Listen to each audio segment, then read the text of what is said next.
What is up, everybody? It is Alex. I'm your boogeyman here from Title Boxing Club in Rochester, New York. It is time for our Focus Point of the Week.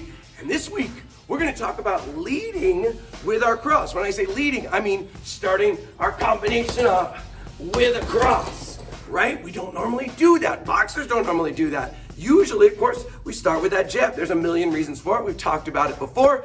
Starting with a cross can be dangerous because it comes from farther away, so it's easier to see coming. So if I throw this cross, that's going to give you that little split second to defend it.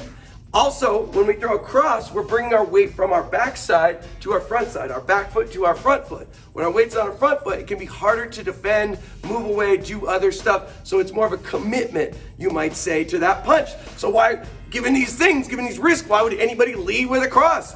I don't know, maybe we should do a different focus point. No, we're gonna do it because you gotta mix it up sometimes and you can get away with it, but you gotta be smart. So number one, if you're gonna lead with a cross, you must eliminate any extra movement whatsoever. We talked about this a couple weeks ago. It is especially true when you lead with that cross. What a lot of people do when you lead with a cross, they think, well, I want to throw a powerful cross in my power punch. So they either pull their hand back, boom, pull my hand back, boom. Don't need to do that. You cannot pull your hand back first and throw the cross. Your opponent will hit you before you even know what's going on. What you can pull back is your lead shoulder. In my case, my left. I'm gonna pull my lead shoulder back. That's how I'm gonna start my cross. And you might say, what the heck? But look what happens when I pull my lead shoulder back. My right shoulder comes forward and I'm pushing off the ground with my back foot too at the same time. So that's how I'm going to generate the movement. So my opponent sees anything, they're going to see my left shoulder moving before I throw that cross.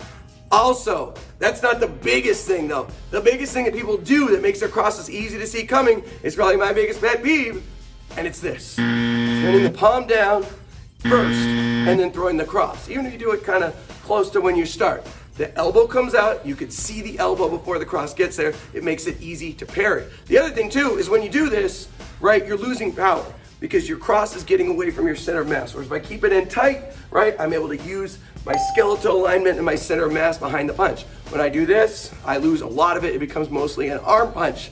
Now, the reason people do that is because they think, oh, I've got to have my palm turned down. Every coach, they always teach that right away. They're like, dump out the pitcher of water, corkscrew when you throw that cross, pitcher of lemonade, whatever. That should not be the first thing they teach you. That should be like the last thing they teach you. The most important thing is to get the good mechanics of the cross.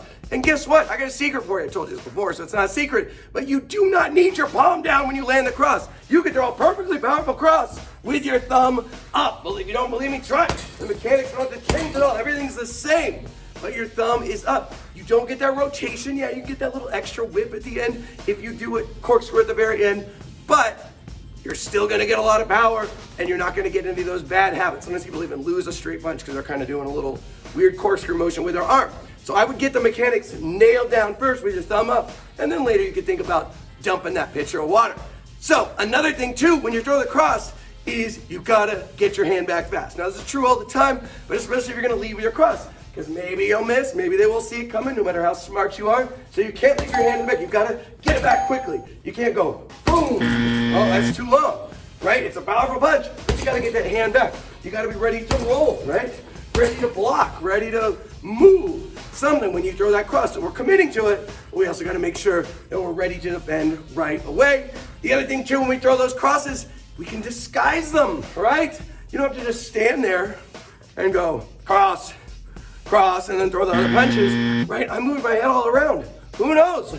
Maybe I'm faking with this lead hand and I throw that hand, right? We can mix it up. We can disguise it a little bit. That's how we're going to be smart this week. We're going to lead with a cross. We're going to be smart. We're going to mitigate those risks because that is how we do it in boxing. It's about risk mitigation, just like the insurance industry.